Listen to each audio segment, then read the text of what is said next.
Thank you all for coming. It's so lovely to see all these familiar faces in the crowd. I'm Naghmeh Sohrabi. I'm the Associate Director for Research at the Crown Center and faculty in the History Department. And it gives me immense pleasure to welcome to our campus Kate Wahl, which is the reason why you're all here. Just before we start, I just want to let everybody know that we are live streaming this, and it is being recorded. It will be on the Crown Center page in case you wanted to refer to it again. It's going to be available for future reference. So Kate Wahl is the publishing director and editor-in-chief of Stanford University Press. I'm reading her bio now. She acquires books in Middle East Studies, and she edits the series Stanford Studies in Comparative Race and Ethnicity. She also acquires general interest books for Stanford University Press's trade imprint, Redwood Press, and was the editor of SUP's first novel, which was called The Woman Who Read Too Much, which is how I feel about myself. Within Middle East Studies, she has a particular interest in the modern and contemporary periods, publishing books that consider important social, cultural, and political issues of interest to scholars, students, and the wider reading public. She joined Stanford University Press in 2001, and she holds degrees in religious studies and violin performance, and remains an active musician in the San Francisco Bay Area, serving as assistant concertmaster of the Peninsula Symphony Orchestra. That is the official bio. The unofficial bio is that at some point, as an academic and as a scholar of the Middle East, I started hearing from everyone, you have to meet Kate Wahl. And this is more, I think, about 10 years ago. So, right, you had started already at Stanford. And I think anybody who's in Middle East Studies knows at some point, all the books that you wanted to read started coming out of Stanford. So it gives me just immense pleasure to have her here to introduce Kate to you guys and introduce you to Kate. And before I start asking her, as you know, it's a Q&A, so before I asked her my first question, I do want to read a quote that someone wrote about her to give you a sense of why we invited an editor-in-chief like Kate. Somebody whose book I'm not going to mention this person, but somebody whose book is coming out with Stanford University Press said about her, Kate pushed me from the manuscript I thought I should write with all its attendant academic jargon to the one I actually wanted to write. So this is the kind of editor that we've invited, so thank you very much for coming. So we have a series of questions that we thought I would ask that would be of interest to you all. Hopefully this is going to last for maybe 30 minutes, 40 minutes tops, and then we know you all have your own questions and we'll open it up to you. So I thought we would start from a simple place, which is to talk about the overall process. What it looks like from the perspective, though, from an editor. Because from our perspective, you write your book proposal, you do your manuscript, you wait for the reviews to come, and you take it from there. But from your perspective, what is the arc of the process? I suppose fairly similar in talking through and this is a question I get asked by everyone, when do I start talking to an editor? And my answer always is, well, whenever you're ready and you want to. I think the key is, it's most useful for me, it's most useful for you to talk to an editor when you actually have some sense of the book you want to write. That may not be the book that ultimately is what we publish, but to have some sense, what I mean by what you want to write as, what do you understand, who are you writing for, who is your readership, what is the overarching argument of an intervention you want to make with your book, and what is the arc of your book? How do you take that idea and encapsulate what you're doing with your book and craft it into chapters, and how does it develop from chapter to chapter? Those are the essential questions that get asked in a book proposal. And I'm taking a step back here a little bit. So I think each of you, I like to encourage authors always to start writing a book proposal, even if it's not the one you're going to share publicly, as early as you possibly can. So I think the way we structure and what we ask of you in a book proposal forces you in a way to start thinking like an editor does, in the sense of argument, audience, and arc of the book. And so when I'm reading a book proposal, those are the things I'm looking at as well. So as soon as you can start to articulate that, that gives any editor something really to dig into and think about. So for some people, when you actually formally submit a book proposal, and that really is the first stage of the conversation. Can be up to you if it's at a stage several years before the manuscript is written, or at the moment that the manuscript is done and you send it in and say, here's what I have. So it can be partly a sense of where do you want to start having that conversation with an editor about the book project. After that, after reviewing a book or considering a book proposal, for me, and I'm going to try to speak, I guess, I can only speak particularly to how I work, but I'll try to generalize.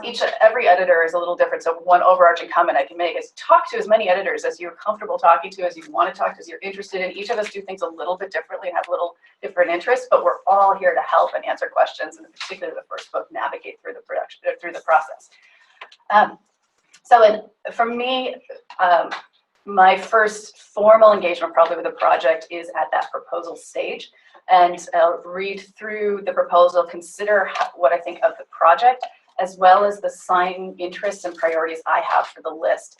So I'm evaluating books on two levels, both first and foremost, the project itself. Does this make sense with what I'm publishing? Is it a well-conceived project? Is there something that stands out to me that I can really dig into that I want to come back? Is that there are some people I'll invite a manuscript to say, and exactly along the lines as the proposal is written. Other people may get a long email back from me saying, this is really exciting, but did you think about doing it this way? And it may be somewhere in between, and then we can get the conversation started. But the other way in which I also evaluate a proposal is a more generalized way of what are my current priorities for signing a book? What areas do I want to cover within the list? What commitments do I already have? And that's the case for all editors. We're all looking for books that fit within clusters that we're publishing, within the priorities we're publishing, and that complement but don't necessarily overlap with what we've already done. So as you're looking at publishers, bear in mind what's come out already.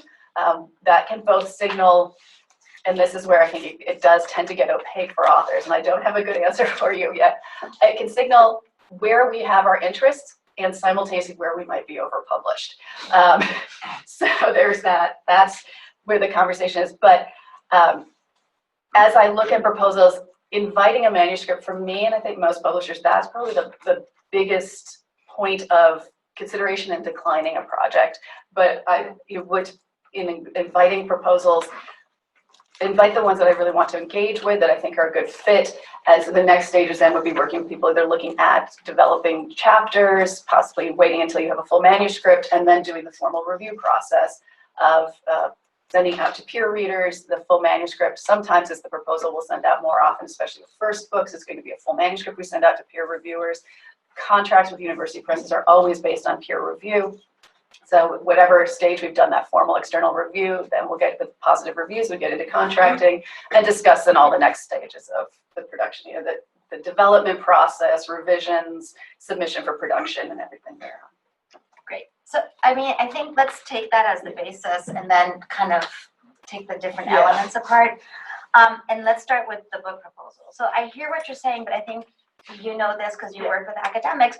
We're also deep in our projects, and I think especially right when you come out of a dissertation, I think with the second book it's different, but right when you're in the dissertation, all you see is that, right? And so I think we don't have that distance of being able to say, what is the list? Because clearly what we have produced is deeply unique.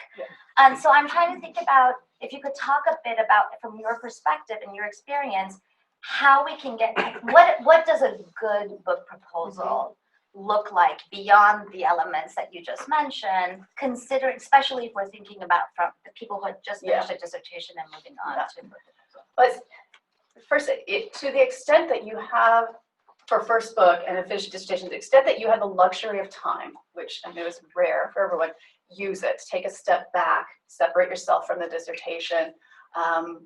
If anyone's still working on your dissertation right now, also take the pressure off yourself. This is not your first draft of your book. It's not the final time you'll be dealing with this material. Just get the dissertation done. That's kind of the best advice I can give to that.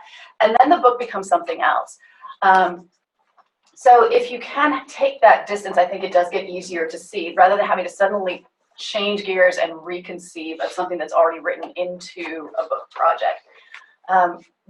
But I think working on the proposal, one of the things, this is a very particular piece of advice, but I think something that doesn't, I found as I offer to people, is perhaps not as obvious, is to write your proposal as you're writing sample as well.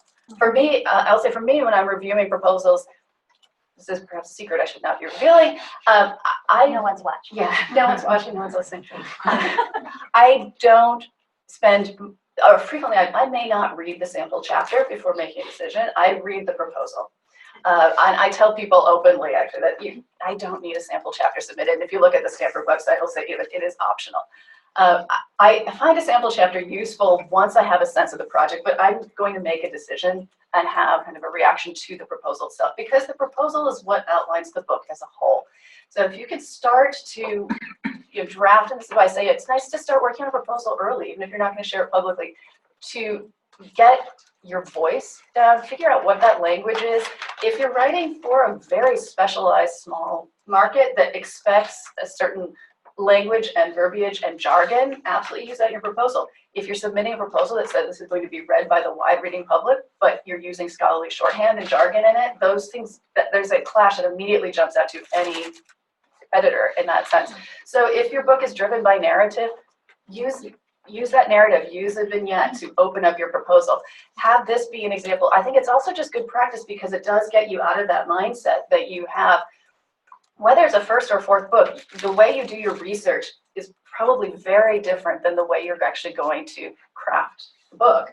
The path you took to get to research and get to your endpoint probably is not the path that you use in explaining to your students or structuring a course or organizing the framework of your book. So I think starting to learn that different way of thinking through as your reader might, and conceiving of the project, that's one of the key things I look for in a good book proposal is the voice and the style of it.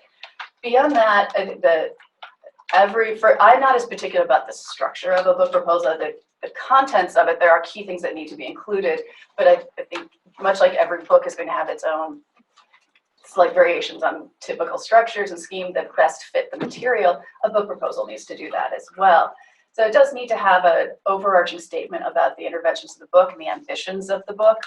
It needs then when I'm reading the chapter summaries, I read them against that statement you've made about the structure of the book and the arguments. So how do those chapters actually expand on and develop those ideas of the book? I want to look and see what is the arc of the book, and do I see that through line carried in the chapter abstracts? Does the organization make sense?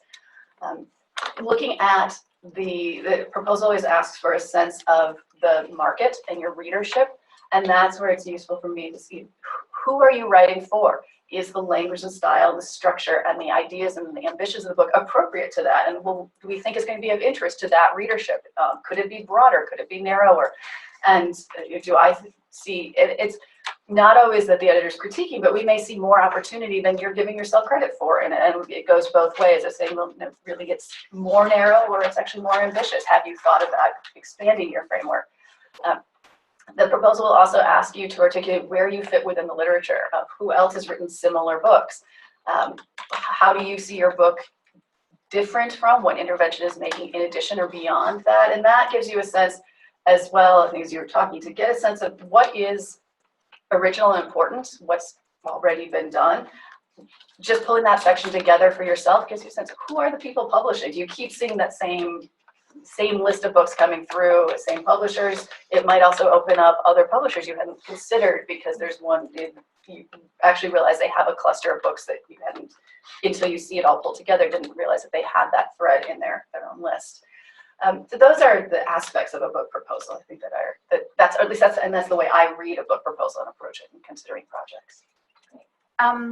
Okay, so I know we are going to talk about how you go about selecting who to publish, and I think you've touched on this, so, but I'll come to that later because we talked about, but let's step back and talk about that revision stage from dissertation to manuscript that you want to give a publisher. And I raise this because one of the questions that, so let me step back and say, so at the Crown Center with our postdocs in October, we do retreats, as you guys know.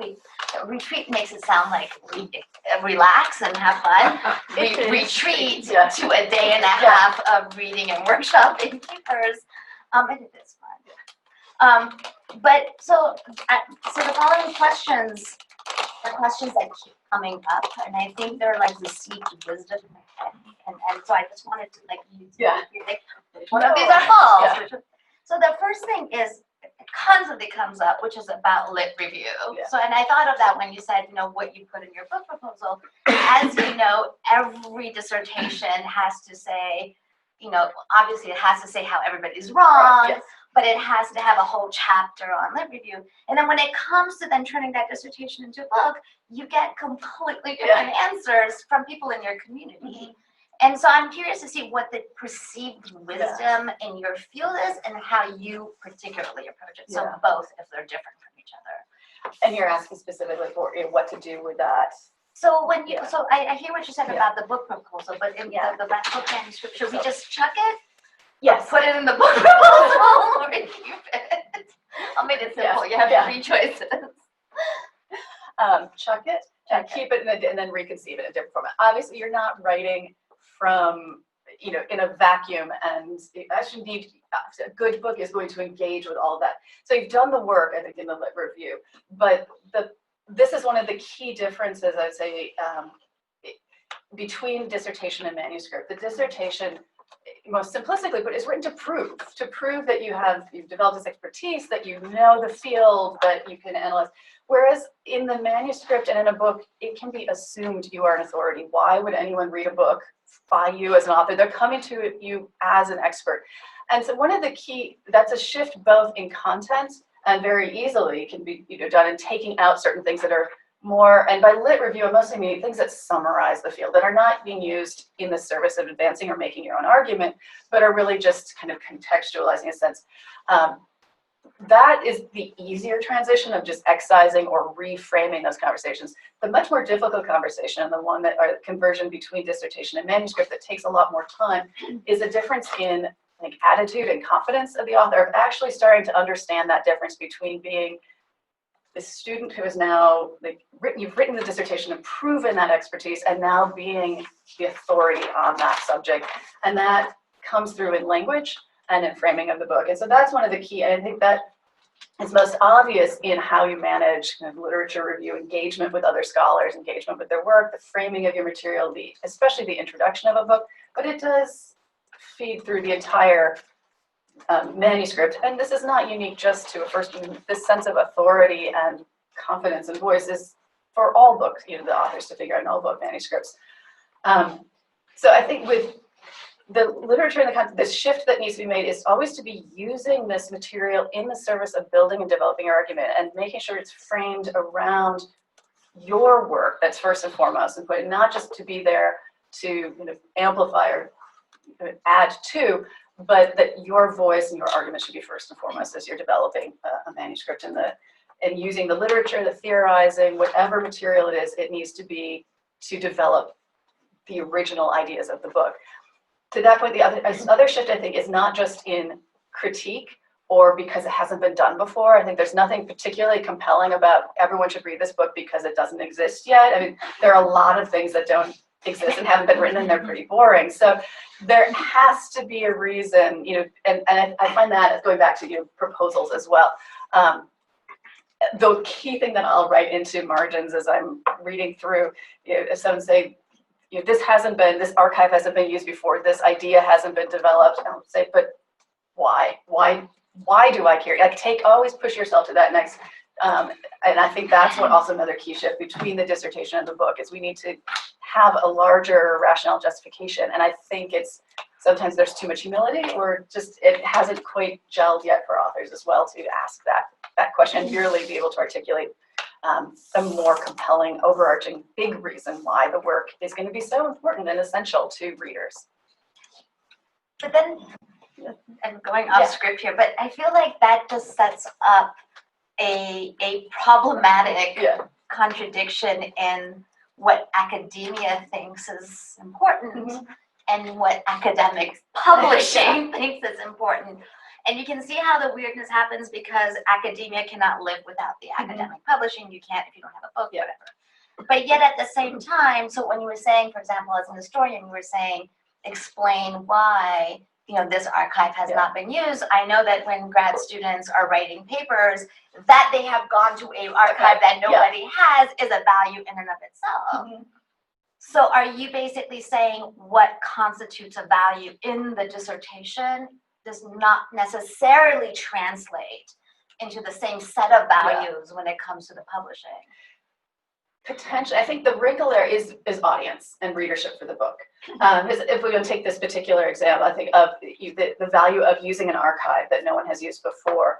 I don't mean to say that doesn't have value or that couldn't be used in a book, but I think that we can say that is not going to be essential to a general public. Potentially is not of importance to, let's say, an advanced undergraduate course use, but is of absolute essential importance to your peers. So in that case, you've articulated, if that is the contribution, that really is one of the key, what the material that was pulled out, and that's what the book is about, then I think we articulate and say it's a monograph, it's written for library use and for specialist scholars, and that's part of what the publishers are doing, of looking at and say, what style of book is this? You'll see from Stanford, from any list, there are a range of books, and that's something we haven't gotten into yet in the evaluation of the audience and the positioning of the book, the argument, the breadth of the work, or the narrowness, the interventions you're making. I'm not intending and would never intend to say one is better than the other. A trade book is by no means better than a monograph that's going to be read just because it's read by 10,000 people versus 100 people. That's that we tend to gravitate towards quantitative evaluations, but they're completely irrelevant, I think, and that's one thing I love about being a University Press editor and not a commercial editor, is we do pay attention to sales and numbers and need to be concerned with that, but that is not the overriding reason to sign any book. But we need, I think, as editors and you as authors and scholars need to be able to recognize if the most important intervention is something that's very much more narrow or esoteric, like our example, that's probably going to appeal to a much smaller readership, which means it's going to be a book that we would publish in a hardcover, sell to libraries, be priced at a higher point. So a lot of the conversations I have with authors as well at proposal stage or the manuscript stage may be looking at where there are tensions between the aspirations you have for who you want to write for and what the interventions of the book that actually are. And to be able to say, if you want to write for this readership, then we have to frame the book differently and more broadly, and you need a different rationale for the book. If this rationale for the book and the intervention you're making is what's most important, then let's accept that, and that's a great thing, then let's reframe the readership and narrow it down. And so finding that right, and that's a lot of where I see my work as an editor, making sure to help you figure out what is the book you want to write that you may not, as going back to your quote in a way, that you may not realize you want to write. What's the right packaging, if you will, for that book? How do we pull that together, and how can I help you tease out and clarify and amplify exactly what's most important, and then what are those decisions that then get the commercial decisions for the publisher to make. But you'll see is, I think in all of our lists, a range of styles of publishing and types of books. And each of those internally have signing targets for not just the number of books, but the style of books. And you should have a certain number of more general interest books and a certain number of more monographic scholarly books. Part of the characteristic of the Stanford Middle East Studies list, I've looked actively for books that we can bring out in paperback. So that assumes a certain baseline level of readership that I think usually means you can be used in courses, that could be used, read more broadly across multiple disciplines. And I don't do as many monographs, but I certainly feel strongly that you can't have a scholarly list with integrity without having some of those very specialized works. And I enjoy those equal to the more general interest books that I've worked on as well. Do you have pressure to do one kind of the other? No, I think we want, and in fact, the interest is in keeping them balanced, and you need to have, and as so mostly here talking about as editor of the Middle East Studies list, but as editor-in-chief, as I work with the other editors at our press, I am looking for develop, at Stanford, a list that is balanced across all those different potential readerships, and we want every season to be releasing books that can be read by the general public, that can be used in courses, that can be that are going to present original, specialized, very narrow work, and to keep a good balance of that and to reflect and that's what a university press should be doing. And so it's not just a push towards, I think a lot of conversations that I'm talking about, how do we write for broader audiences and a more trade, but I wouldn't ever go so far as to say that's not a shift for the list as a whole to go that way. I think that would betray some of the very foundations of what a university press does. All right, so let's talk about audience. Yeah. All right, so, and it's along the lines that you've talked about so far, is that, so one of the topics, and actually the idea of bringing you here was that year after year, one of the conversations we have in our retreat is, like, who's the audience? And let's be honest, we're all friends here. I think every academic's dream is that it publishes a trade book that's read by millions. And I think no matter what we do, that feeling exists, be it from dissertation to first book or first to second book. That's when you're going to become, the famous author who gets a movie out of it.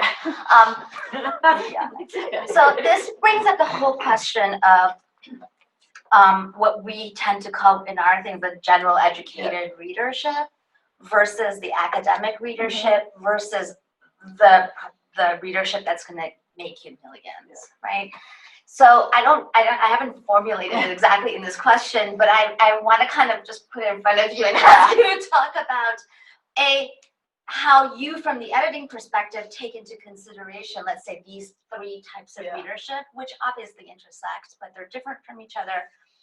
And if you can think of any advice you have, especially for the dissertation to first book part of how to think about audience, but also what that choice of audience does to the framing and narrative that you talked about is so important, both in the book proposal and the manuscript itself.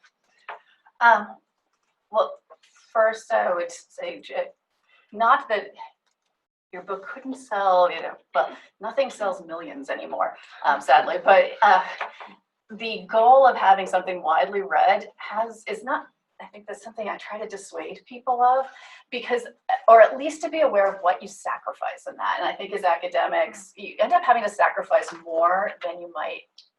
It's not worth it in the end. And that's where it's, in a way, I'm trying to think through is how to discuss this without a specific example. It's hard to talk in generalities, but the types of things you have to give up to, kind of each type of book, that's where thinking through, to start with what are your ambitions for the book? What is the essential thing that you want to contribute or share? And then recognize, can you do that with the readership? Because I think some of you, for the example of if you have a fantastic archival source that came from just all kinds of wonderful detailed information, to be able to share that level of detail, there's a small group of people probably who's really going to want to wade into that. You might be able to generalize, write wonderful narrative stories, but lose a lot of what really made that archive important and come alive. That probably is not worth it. That's a sacrifice too great. And so recognizing that writing a fantastic monograph is a much more ambitious and exciting and ultimately fulfilling project than writing a more generalized narrative version that could be read by more people. So I think there's no version, I think we all fall prey to this, but trade books are not better. More readers is not necessarily the book that you want to write. And so I think just learning to separate each of us from those considerations is selling more copies of books does not always mean it's a better book. It's one of the first stages. But to the more useful point that you're asking after is how to think about those projects. I think if I can, this morning I was having a conversation with someone about the difference between writing a book that would have been an example of a particular story and a moment in history, in the Iranian history, versus a book that can have more kind of sociological, theoretical impact. And I think the book is obviously going to be intertwined and have those two readerships together. But one has to be picked over the other. To write something that tries to do both simultaneously ends up kind of achieving neither, I think. And that usually that kind of this is going to be a more simplistic way to put it, but it's a empirical work from the Middle East empirical work that I see. Is it a case study or is it the story of the book? Is often something as I'm looking at a proposal that is confused in a proposal, and that's one of the key tensions. So it's trying to ask yourself that question of what is it? And so you're thinking through this morning. What's the difference in the framing of the book? If it's really to talk about this particular historical moment, an instance, then I say I can see the introduction has to set up the context, the background, that moment in time. The chapters themselves might follow a more narrative, chronological format as you move through the events. If it's actually a more, if that same work then could have been reconceived as a more engaged in the theoretical considerations and more sociological intervention, in which case perhaps a thematic structure to the chapters. The introduction needs to set up perhaps some comparative material or talk through the sections on the theory and the intellectual context in a different way, and then the chapters themselves are structured differently. And so that's two different ways of, I'm sorry that being so vague in the content, but I hope it shows that there are different ways of taking the same material, thinking through who is that core readership, and structuring either between a thematic structure for chapters or a chronological narrative structure. How do you set up and what are the priorities you set up in an introduction to the book? It gets into the language and style as well of the examples, the level of detail. When do you bring in different contextual elements into chapters or at the beginning of the book? Well, but I mean, so as you were speaking, I was thinking about, I really like the way in which you kind of separated the whole case study versus story of the book, or theory and empirical work. But I was also thinking about, well, so many of my friends published with Stanford, so I was thinking about the books in the list. And I was wondering if you can talk a bit about the question of then jargon versus non-jargon, because I think those are separate, right? Yeah. So you can have empirical, case study, theoretical, story, narrative, but not have jargon in either one. And so I was wondering if you can talk about that, but also in saying that, can you talk about how the process by which you as an editor get a really good story or a really good dissertation that you want to be turned into a book to stop being jargony? Or do you only take, because your books are not, the books on the list are not jargon written, and yet they're deep and very, there's meat to them. So do you only take the books that are already like that, or do you as an editor work, and what do you do to make that happen?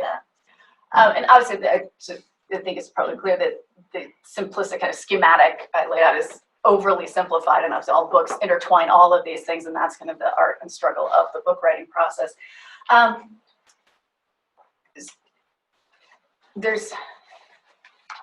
stopping because I find I answer too many things with, well, it depends, because every book is different.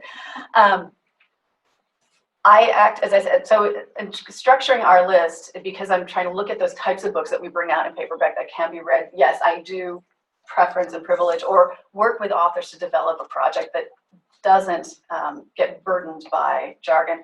In part, sometimes projects, the authors are really good at doing that already themselves in a proposal.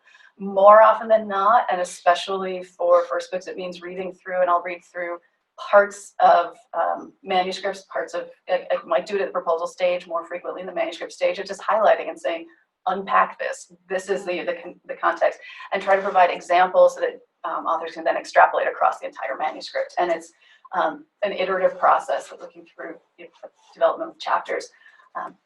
And that's something that a lot of editors do as well. And looking at, once we've invited a manuscript and start to look at sample chapters, that's part of the conversation I might have as well at a proposal stage of saying, through these choices, the opportunities and sacrifices of different positioning of the work. Say, if you want to reach this audience, then this type of material would need to be reconceived, reframed, rewritten, possibly excised from the manuscript.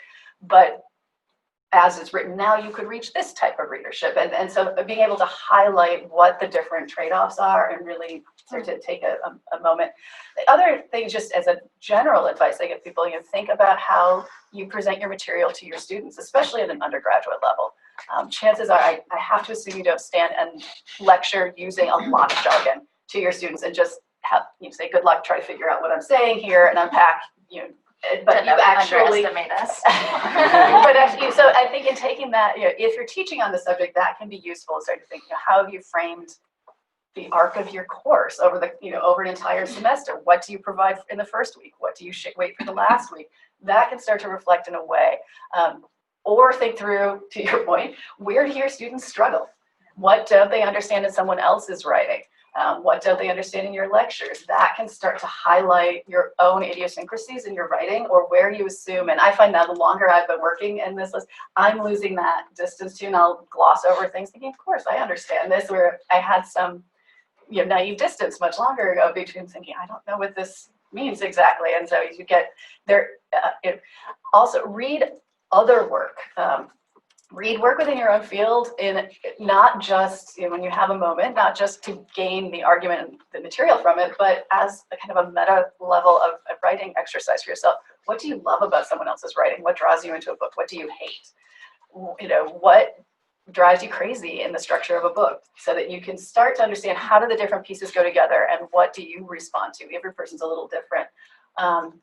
Or take some time and read some really good, intelligent, general writing.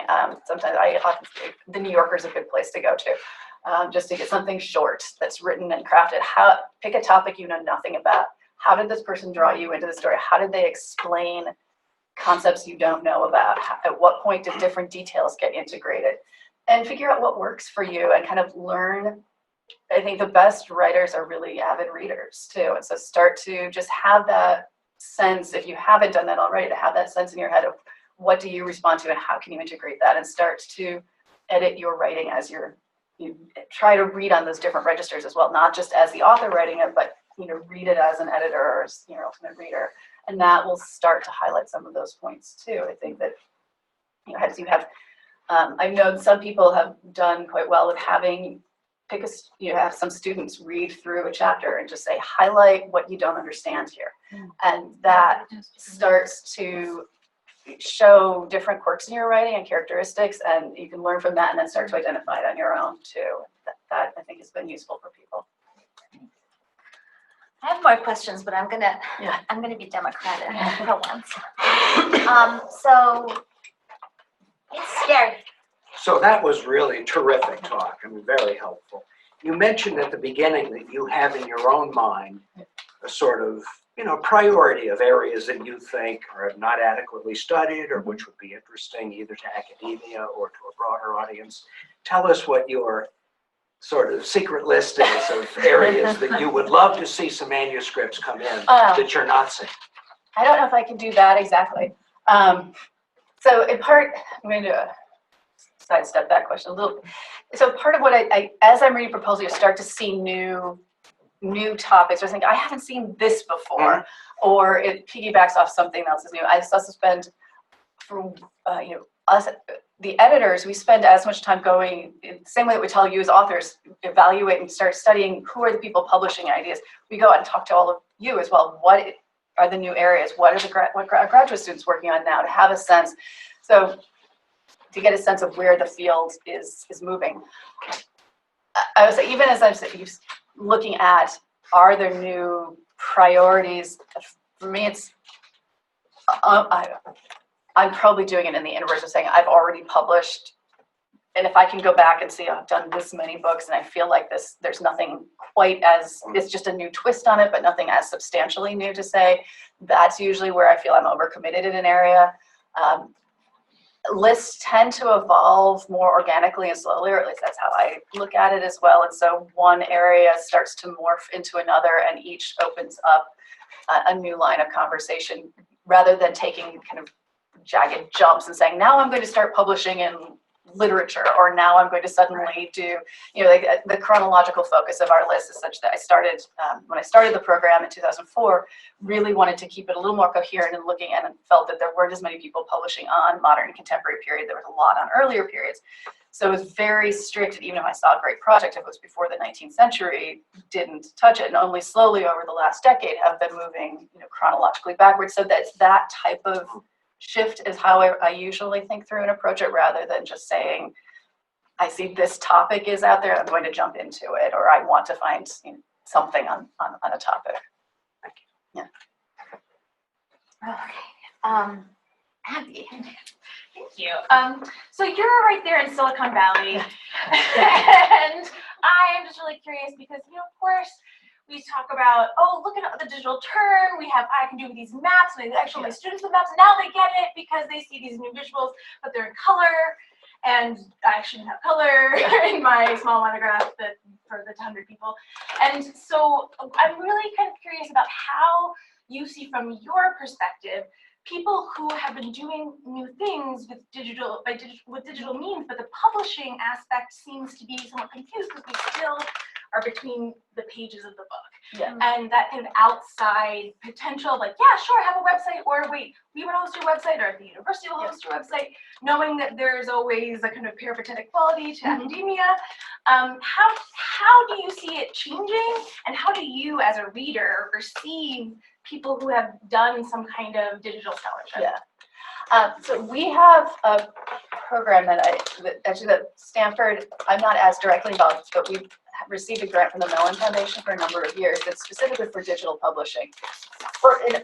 This is not quite exactly what you're talking about, but for work that can't be and that shouldn't be like flattened into a book is how we've always said it. So people are really working exclusively in a digital environment to be able to publish, because you're right, we have great models and historic models for how to do books, but not for how to evaluate digital projects. And that's the same for tenure review processes, or how to evaluate people who are working really and doing something original that can't be either organized into a chronological or straightforward narrative. So we've started experimenting. This is kind of a side advertisement for that. We actually have several. We just and so we're doing peer review of these, technical review of them. We're hosting for and a huge part of the back end of this project is how to archive these. As technology changes, how do you keep versioning correct? How do you manage all of this? So we have an editor and a production staff member working through these, and they have, if you're interested in particular, we have an ongoing blog about digital publishing and digital projects for the humanities and computational social sciences. And we recently released, and we had at Mesa, and probably will have at this upcoming Mesa, a laptop showing the different digital projects, and we've done two, although, so one was Maori poetry that we have that's part audio. It's a cataloging and kind of contextually the different poetry types, so you're able to work through and connect on links, and there's a different way to navigate through this project, as well as audio clips and video clips.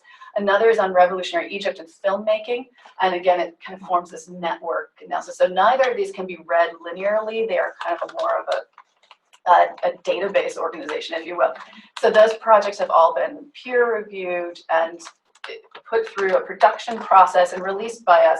So that's one thing that we're certainly have been experimenting. There's no other university press I know that's doing anything. It's not just Middle East studies. We're doing this across all of the disciplines, and our editor is in charge of everything. We have she's in charge of all areas.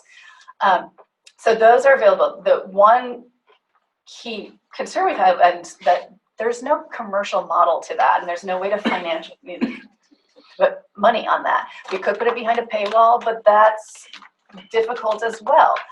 So part of the grant with the Mellon Foundation is to figure out is there a way, should we do that, or how do you figure out what's going on to be able to turn that into a viable model for publishers. So that's how I would just say, if you're interested, it should be pretty easily found on the Stanford University Press website under digital projects. There's all kinds of information about the ambitions and the projects and the larger philosophy behind that.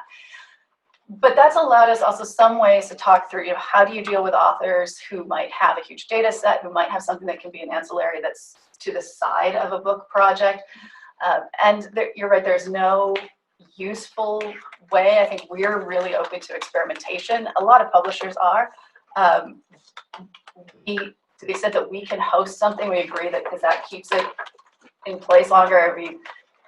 I've known many places where we have, I think everyone has examples of stories where someone's published something, they've left their position, and suddenly the website goes dark. And often that's also just a level of acceptance that we may not be able to maintain something in perpetuity, but how long is long enough for the book? So there's no you're right, it's an important question to ask. That question is being asked by a lot of university presses of where do we fit into this digital environment.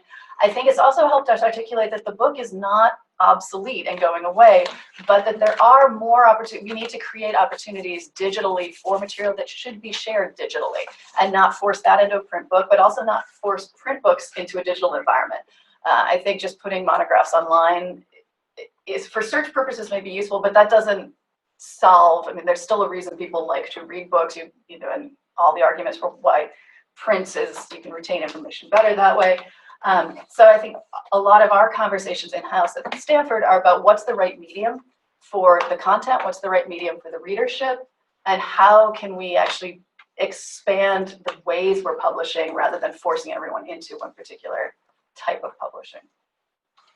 David and then Dan. Thank you for this. This was very useful. So it's very striking how different the process of publishing a book and getting a book accepted is than, say, an article. And I wanted to connect that to reviewers.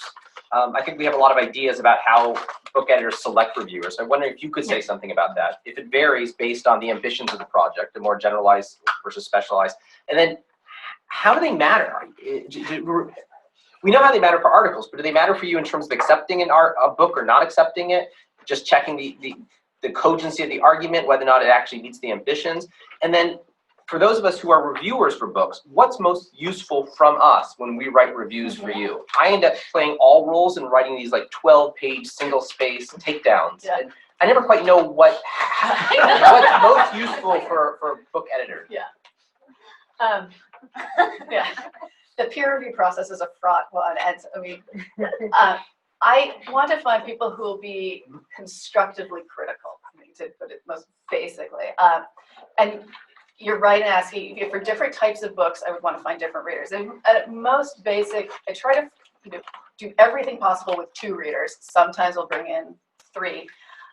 Usually look first at subject matter and try to find readers who might come to it with 2 complementary but different backgrounds to give you as authors a range of reactions, but also to give me a better sense of, does this book actually appeal as widely or as narrowly as I think? So I have to have some sense of how ambitious we want to be and how broadly framed the book should be. And then I kind of try to see if I can push at those edges to get as the widest readership between 2 or 3 readers if possible. I absolutely do want to try to match people to style of book as well. If someone's written only very specialized monographs, I would not have them read a trade book, conversely, as I do want to have readers who I hope, first and foremost, yes, they're there to answer, to talk to the integrity of the scholarship, the validity of the argument, does it hang together? But I also want someone who I hope can talk about the style and architecture of the book, the cogency of the writing. So I want people who have some facility with that, have already and proven already to have written in that way. So the type of people I would have to read a more general interest book are probably not the same range of readers I would have read a research monograph.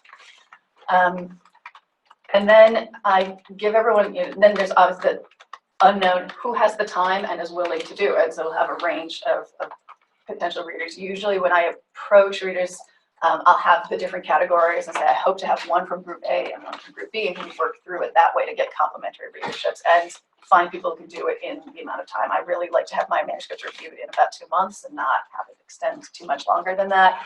But we'll be a very schedule also based on who I think can give good readership. Part of what all acquisitions editors are doing is creating that network of readers, and we have our people that we know we like to go to who can write really good reports, who aren't just going to tear things apart, but can give useful criticism, who aren't going to give authors an easy pass. I think part of what makes peer review so fraught is if we want to game the system and find people who are just going to give it a pass, I could do that. I could find anyone to write a good, but that's not helpful. To similarly, we could pick people who know are going to hate a project and kill it, but again, that's not useful. That's why I think constructively critical is what we want to find, of people we know who can write engaged, thoughtful, but helpful reviews ultimately, and not just tear apart a book without managing to offer good advice. What we do with them ultimately. So the reviews are used by our editorial board, and they are what the faculty board bases their ultimate approval on. An editor can advocate as strongly as we possibly can and want, but ultimately if the board chooses not to approve a project, they are the ultimate say on what gets published at Stanford University Press. So I know what types of comments are red flags, what our board likes to see, and we'll have send our readers guidelines to have general questions so that I can elicit some of the wording and the framing of a review that I know our board will want to see in the end. But our board certainly does not expect authors to respond to every particular detail or critique of the reviewers. And usually when reports come back, I will either write an additional report or I'll annotate that report for our authors to say, this is a good point. I would agree. This point, I completely disagree with. It's going to take your book in a different direction, whether in the positioning of it or the argument of it. And we'll have a back and forth with the author about what do we want to accept from the readers? What do we understand what they're saying but want to do something different, perhaps? I would not want any manuscript to be developed just for one person's point of view. Well, I would hope the selection of the reader does that they can stand in as a general reader and representative of a type of readership. They still are one particular person, so just responding to an idiosyncratic review is not necessarily going to help develop the book. So that's part of the art of interpreting the review, if you will, and having, I may, because I know who the reviewer is, but the author doesn't, if I can, without revealing any details of who the person is, help interpret that review to us, how to rank the different comments, what's most important to consider and what's not.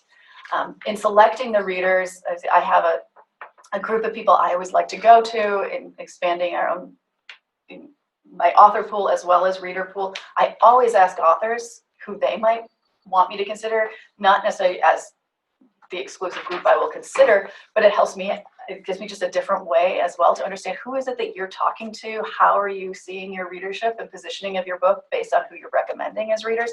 And I'll always ask if there's anyone in particular for some reason you wouldn't want me to approach, just in case there's something I don't need to know why, but in case there's something that I'm not aware of that I might be walking into. I think there are more than enough examples anyone can think of, but there, again, Middle East studies in particular can be fairly fraught as well. So try to make sure I understand those lines and don't set you up for failure in a way, inadvertently. So, but we have had to that point too. You will get, sometimes if you have mixed reviews coming back, you may say, actually, I'm not sure, I selected a wrong reader, let's go get a third person, or I'm not sure how to, that this may not be a fair critique, or, so there are different ways. One negative review doesn't kill a project. The same thing, one positive review doesn't mean it's absolutely going forward. And we could get positive reviews back, but still say, this is actually, the positives they highlight are not necessarily positives for what we're going to do with the book. So they offer guidance as well as a check of the scholarship and the accuracy, but it's part of a larger conversation about developing a project. Okay, can I just do a small follow-up? Yeah. How do you communicate to the reader that you're interested in the reader helping the writer write a better book, but the book that the writer wanted to write, rather than the book that the reader would have written if the reader would have written the book on its own? I try to hope that the reader knows about that. So that's part of the conversation, or the questions that we'll send out. That often comes up, that particular situation comes up more frequently than I wish it would, but usually in hindsight that we'll go through and realize that what's driving this particular set of comments probably is more what the reader wishes and they would have written than what the book itself is. And that can also then be managed in our approval process through engagement with the author and the response that they write to the reviews. We always ask our authors to write a fairly detailed response that we present to our editorial board as well, of what they accept, showing they understand what the critiques are, but why they're not going to engage with them in a particular way. I will, not always, but when I feel it's appropriate, after a report is in as well, go back and talk to either email or talk to the reviewer to ask them for more context or follow up or push back on some points potentially, just to be able to help gauge my own reading before sharing the reviews with the author. So there is some background conversation as well that I'll have with reviewers, both in advance and particularly after the reviews come in. Hi. So you were talking earlier about some of the tensions between writing for a general audience and writing for a dissertation committee, but there's an additional set of tensions that we as scholars face, which is writing for a Middle East studies audience and also writing for our home disciplines. And when I look at the Stanford list, and I agree with Naghmeh, you produce consistently some really good high quality work, and consistency is hard to get, I think. But it's very skewed towards subjects that are narrative driven. There's lots of work by historians, lots of work by anthropologists, much less work from people in comparative politics, international relations, historical sociology that are either theory driven or methods driven. And I'm kind of wondering about how that works.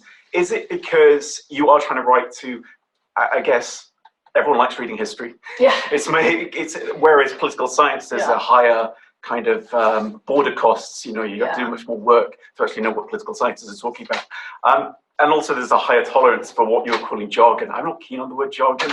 I think as scholars we use technical language for a reason. There can be jargon, obviously, but so I'm just wondering about the kind of politics of disciplinarity. What advice would you give to people who are political scientists, who are interested in a Middle East series and publishing that? I would absolutely agree with you. Technical language for a reason is important and useful. It's where it doesn't have its reason. Sometimes it's being used at the. No, I think your point is well taken. And actually, it's the balance of our list and the narrative thrust of the list versus the comparative politics and the other areas you're talking about. Something that's been on my mind, and it's not intentional at least, but it's something that I wonder: is it a bias or blind spot of my own? Is it something that's we need to actively court more? There's also the aspect, and this may segue ultimately into selecting of publishers, that as a list gets what the perception that's, I can help craft a perception, or I know what I would like a perception, but ultimately a list takes on its own life that we can only control so much. And so who chooses to submit limits what I can select from as well. So I don't know if there's that, as I'm not really answering your question, part because I don't have, it's a question I've had of my own evaluation as well as what we're seeing come in and how the list gets positioned. It may in part also be due to, obviously every publisher also has senior scholars who are advisors to us and work in the background. Their own networks start to inform who's submitting and how we're evaluating. And a lot of, beyond just what comes to me that's submitted by authors, are a lot of recommendations of people's work of who I should be looking at as well. But I take your point and have been grappling with the balance and the thrust of the list as well. I mean, why have you been grappling with this question?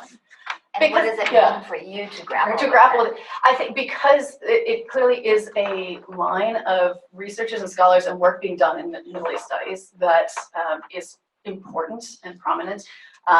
As the list has grown, as I evaluate its place within the Middle East studies and community and the academic community and what I can serve, as well as my ambitions for, as the list gets bigger, it is a more, it's not, I don't want it to be a niche within Middle East studies. And I think that, because there's this group of scholarship that is not represented but is important to the field, can I claim to have a broadly interested Middle East list and not represent that? I think and the answer could be yes, but it's more likely the answer is no. And so how do I make sure that I'm actually representing the field and serving the field? As it is, publishers, what we're interested in can lead people to write in certain ways, and it does amplify and privilege certain voices, but we should also be, as university press publishers, responsive to the directions of the field and serve you as well, and making sure that we're giving venues and opportunities to have work put out and create some of those conversations and interesting connections within our own lists. I just want to, a little high, but I want to say I can see the grad students in the back, so feel free to ask any questions that you may have that is a different sort of concern or question than the rest of us who are not in your position. With that, Haya. So I think for people like me who are working on their first monograph, first book, the question of timing is very crucial. First of all, you mentioned that it's good to start working on the book proposal as early as possible. But when do you think is a good time to send out that proposal to the editor? Should we wait, for instance, to finish like whole manuscript to send out the proposal? And also, I want to learn about the general like length of time from submission of the proposal to the acceptance of it, then the like review process and the publication process. So of course there's no one answer, but this kind of general like sense about time. And my like at what stage, for instance, do you sign the contract with the author?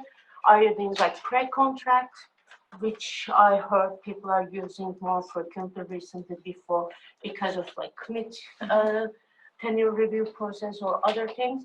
And the second unrelated question is, so is there a difference if there is what are between the like publishing under one series or publishing general, for instance, like anthropology monographs? Help me remember. Okay. On your own with that one. No, so starting from where you were at the beginning, so what stage to start talking with the publisher, sharing, I think, as whenever you have the proposal, so the question of when to develop the proposal is, I think, up to each of you. When do you want to start having those conversations?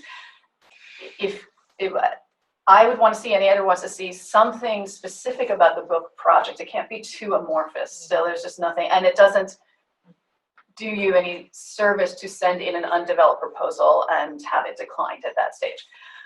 But it really depends on what level of engagement you want. And I work with every author a little differently and try not only to figure out what book do they want to write, but what works best with this person. There's a certain level of kind of being counselor, most therapists, to what's going to tease out and pull out the best book from this person. What kind of writer are they? Some people want a lot of back and forth and engagement and development. There are also people who have the exact opposite. They want to sit in their room, they want to write their manuscript and present it when it's done. And both are valid approaches to it, and there's anywhere in between. So in part, I take the signal of when I receive a proposal as some indication of what the style of author is going to be like. I assume the earlier a proposal comes in, and in the proposal will have a section of practical matters of length of proposal or length of manuscript, when you'll have the manuscript done. If it's significantly before the manuscript can be done, it's more of an indication to me probably this person wants to have more conversation and might have more back and forth. The book is still more in flux, perhaps, that I might be able to, that it's more appropriate if I see a different structure that might work, might be worth considering, to have that conversation. If I get a proposal and says the manuscript is done, I can send it to you at any point. I may still opine on it, but I also recognize that probably this author wrote something as they want to write it, and I should take it as it is or not, and that there's a little less flexibility perhaps. So that's part of just, I think it's for you to consider, when do you want to start having that level of engagement? Do you want to start having that level of engagement with an editor? And I would say the vast majority of people, I usually see proposals 6 to 9 months before the manuscript is going to be done, but there's nothing magical about that timing, but that seems to be about when people do. But it's really, there's no, as long as the project is well conceived or clearly conceived and gives us something to kind of dig our teeth into, that's the time to get started. With first books, I more often usually invite the full manuscript, and I don't invite things casually. The biggest kind of point of making a decision of yes or no on a project is at the proposal stage. So I don't want to encourage a project that I think I just know is not going to be a fit with our list, and really once I've invited something, do quite seriously and need to engage with it and hope that it would be something that we would publish at the press. So I might work with people in between inviting the manuscript up to having the full manuscript, but typically with first books would want to see kind of the proof of the manuscript and have the full manuscript done, and send that out for peer review.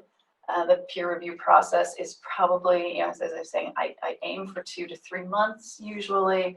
And what we review at that stage should be the penultimate version of a manuscript. It should be very well crafted, done, ready to go, such that I would hope that what we get back are suggestions for refinement and clarification, but not statements saying this just needs to be reconceived. And I do quickly skim parts of a manuscript to make sure that what I'm sending out I feel is at that stage. If there's anything that jumps out to me that I know is going to come from review, I would prefer to talk with the author and get that done before we send it out to review than to take the time and our time, the author's time, the reviewer's time to answer things that I can already see are going to be issues.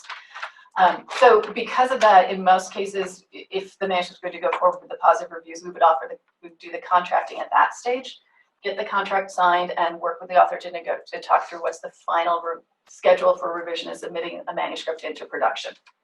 Usually that could be 3 to 6 months. It's usually fairly quick if the manuscript is reviewed in the style that this is, by and large, about what's average. And then from there, a production process can be anywhere from 8 or 9 months to a year. It really depends. A lot of now is what makes that production process so long is not necessarily the production itself, but actually the marketing and sales.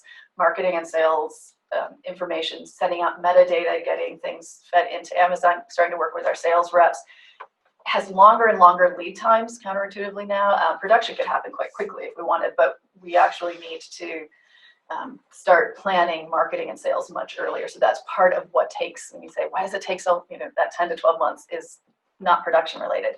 So just to give you a really basic average, from saying your manuscript is out to review to having a published book in your hands, I'd say at least 18 months. That's not unreasonable. I can't imagine it being much faster than that. And this can vary incredibly widely by publisher. So here I should say I'm probably talking just, I think it may not be unreasonable for a lot, but this is a conversation to have early on with any editor of what is their average for their press. What else were you asking me about? Oh, advanced contracts. So yes, it is possible to do advanced contracts, and often this is what's different for second, third, subsequent books. We would review a proposal, perhaps some sample material, offer a contract based on that. There still would be then a subsequent review of the full manuscript down the line. And for us, we don't take anything to the reason it's called an advanced contract is it has a contingency of a review of the full manuscript and ultimate approval by our faculty editorial board. Presses work a little differently. At Stanford, our board will only consider reviews of the full manuscript down the line, and it is their ultimate approval that allows us to publish a book. With an advanced contract, the proposal is reviewed and vetted only in-house, and we approve. I, as editor-in-chief, and our director and our marketing group would approve a project for an advanced contract early on. And occasionally I've done that with first books as well, and that's something I guess just have a conversation as well with any publisher early on if that's useful to either job applications, some review process, tenure review. Different schools look very differently on advanced contracts. Some think they're completely meaningless. Some think they are as meaningful as a contract without that contingency in them, and it really varies. I would say they are meaningful for us in that we're committed to a project. It is a contract with us, so with a publisher, it's as meaningful as any contract. And we are assuming this book. I'm declining other projects based on having signed this one under advanced contract. So it is. I argue a bit with people who say it's completely meaningless. It does commit both sides and means we're deferring other books based on it. And what was your third question? Difference between publishing under Series, series. yeah. That I am not sure ever how to answer that question. Is that because I think in part it's useful if people pay attention to a particular series, it can be very helpful to highlight that yet another book has come out, and we will occasionally market some things within a series, or a book published in a series has a series list in the back. So there's this subtle continuing marketing of your book well after its publication. But the marketing and sales for every book is done specifically on the book itself, not being grouped into a series. So I think where it becomes important, it's even if it's published in a named Middle East series, if it's a book of anthropology, it's going to still be marketed outside to the discipline of anthropology. It will be marketed to the discipline of political science. It will, so we come up with an individual plan to market and position the book by the book, not by the series it's in, or even by in-house by the editor who has handled it, so that we hope externally it's not perhaps as relevant who, what named series someone's in. The one difference in a book that's going to be published in a series, the reader selection I will do in consultation with the series editors. They will see the reports. They may also be available to help develop and work with you as an author. It depends on the series editors. It depends on the project. The series editors, the scholars would also write a letter of endorsement for our editorial board, and so might help contextualize reader comments and reviews beyond what I also do for projects. So it's an additional layer and group of voices that may come in, but I don't feel like there's necessarily an advantage or disadvantage one way or the other. It's just it's how we manage a group of voices and input. I want to, because Kate wanted us to make sure that we talk about the marketing aspect of it. So I saw your hands, but so let's talk about, since you raised it in response to Hayal's question, and what we talked about is both from the perspective of what the publisher does in terms of marketing, but also what the expectation is, what the authors would do in terms of that. Yeah, I think increasingly authors are expected to get behind and market their books. I would hope that can be enjoyable to some extent for people. You put so much time into it, you want to let people know. At the same time, I'm kind of troubled by how frequently we talk through author platform and use that term of an evaluated project. And even in my own evaluation of a book proposal, try very hard not to privilege any project where something like, well, this author is already very well known, or this author is not known at all. I think part of the job of a publisher is to help make a space and voice and give platform to people who are not yet known. But that said, it's completely, a lot of marketing has shifted now to the personality of the author, in part because so much is done now online and through social media. And so we do expect a level of partnership with the author in addition to what the press does. I think I like to look at it the most positive way to spin this is that each half has our expertise and our opportunities and the different channels that we can promote to. So a publisher certainly still has great opportunity to send out review copies, to get journal reviews placed, to advertise, to present books at conferences. We have our sales reps who can go out and pitch the books, and they do, and sales reps present academic books as well. We have our own, there's an academic conference that's of sales teams so that they know what books to go and pitch to university bookstores, to pitch to Barnes and Noble in their academic division, and so that we kind of segregate our books and have a series of in-house sales conferences for different types of books.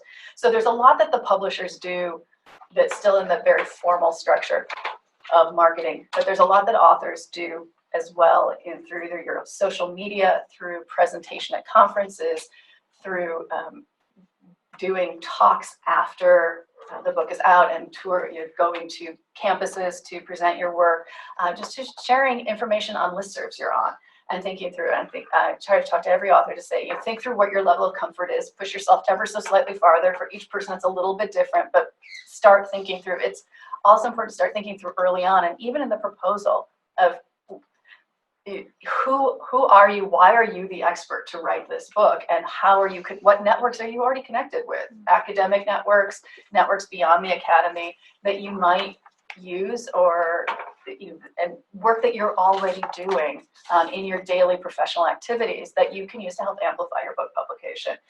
So that's something, and that the earlier that started, simply saying, well, I'll start a Twitter feed when the book comes out, that's too late. So what are you doing? What's important to you? Which readerships are important to you? And start engaging with them early in different ways, knowing that your book is just one thing of many in your research agenda that's going to feed into it. But that is a conversation that's increasingly coming up across all publishers. How is the author going to help support their own book? Do they understand what it means? And the broader you want your book to be read, the more you're going to be expected to help be the personality that's in front of that book and get out in front of it. I think if you think through your own recommendation, you're much more likely to go out and look for the book that your friend or colleague just said, oh, I read this book, it was fantastic, than the email blast you received from a publisher. And while we still do all of that, it's that personal word of mouth, and that's where the author comes in that becomes more and more successful and essential these days. Can I do another little follow-up on this one?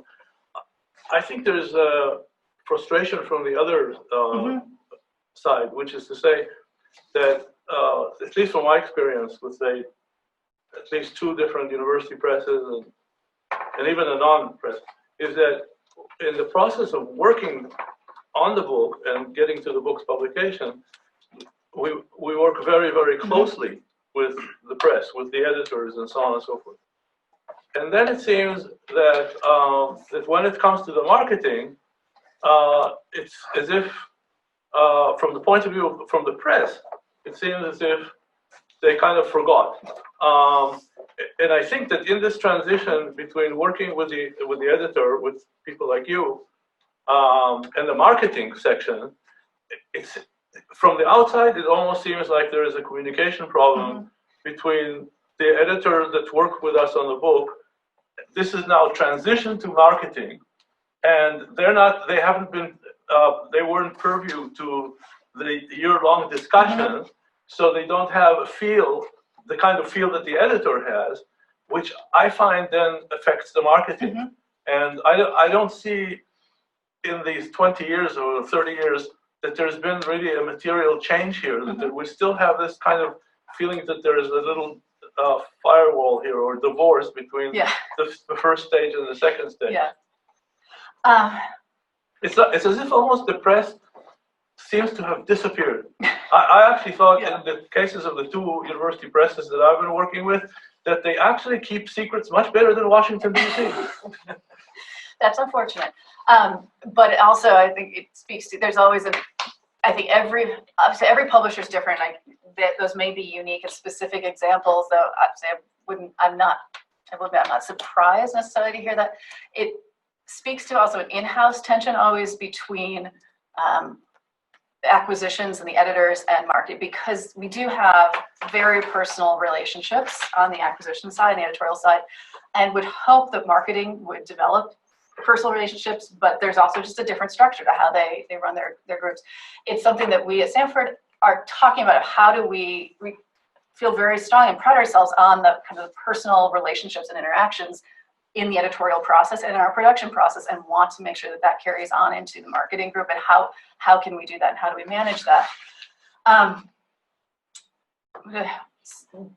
But I think in part there is a difference between what marketing does and how they engage, and by necessity. I think it's also I've never heard anyone say that they got more or too much marketing.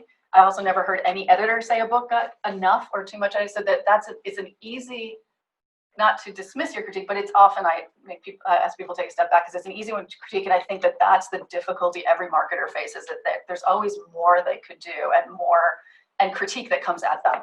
I think we ask our authors to complete an author marketing questionnaire to make sure that it's useful in writing that way, that your ambitions as an author are there on a form that's been framed and written by the marketing group for them to see. We do have and this is where it's going to be different for every publisher. We do in-house have extensive conversations and marketing launches between the acquisitions editor and the marketing group, in our hope that we can convey and teach what it is, in brief, that we spent years working on. So let me encapsulate in 5 minutes to the marketing group. We go through and pitch our entire season of books that we're publishing every 6 months as a new season.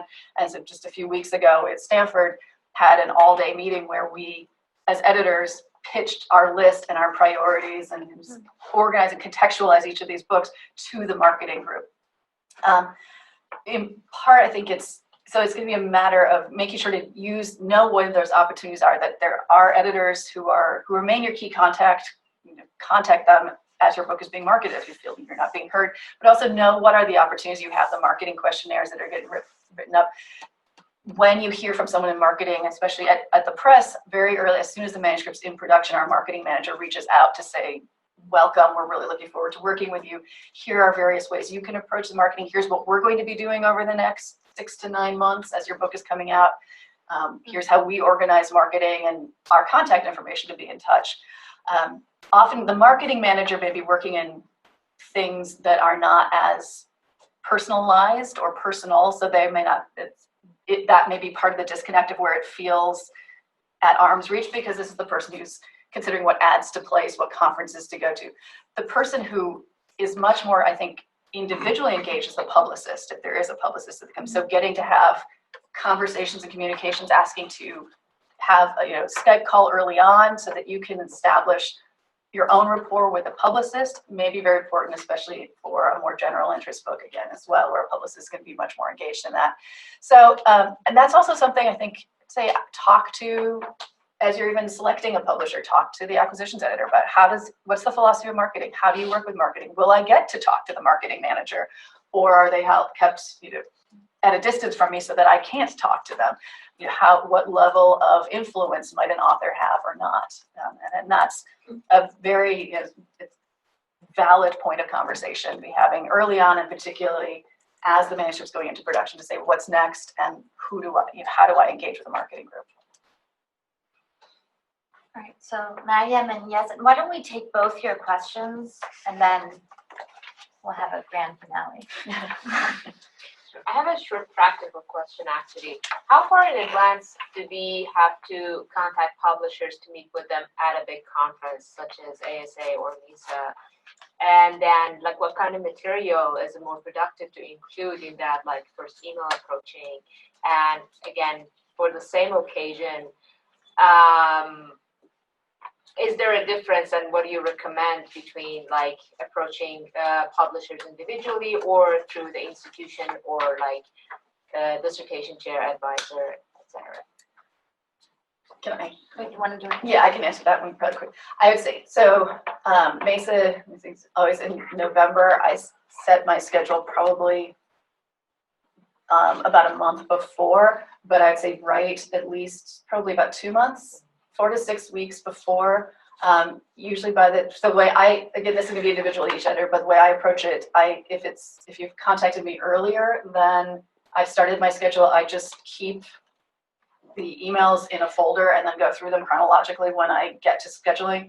Usually my schedule will be full within, the moment I sit down and say, I'm going to schedule this week, within 2 or 3 days, it's full. So again, it would be, in approaching, I always want to see a proposal.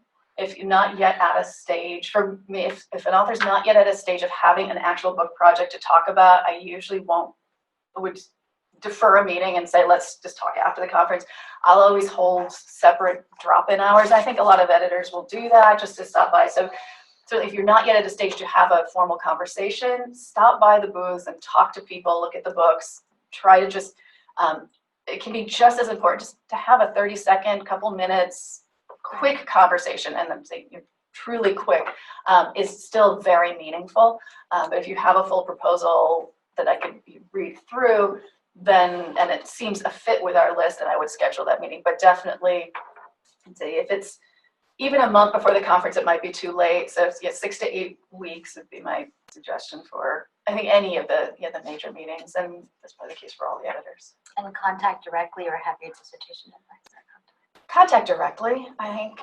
And that's where maybe I like direct contact. I think it doesn't hurt to, I pay attention, I will admit, to recommendations people give me as well, but yeah, direct contact is certainly. Do both. Yeah. Yeah. Yeah. So just to follow up on David's question, the difference between an article review and a book review.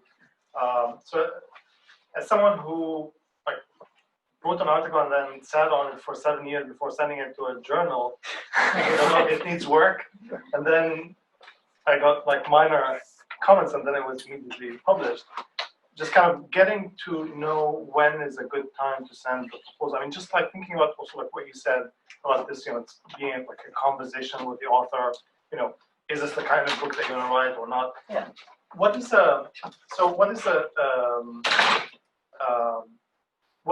makes a difference between this proposal is not we're not going to publish it, thank you very much, versus there's something interesting here, but let's work on it together. Yeah.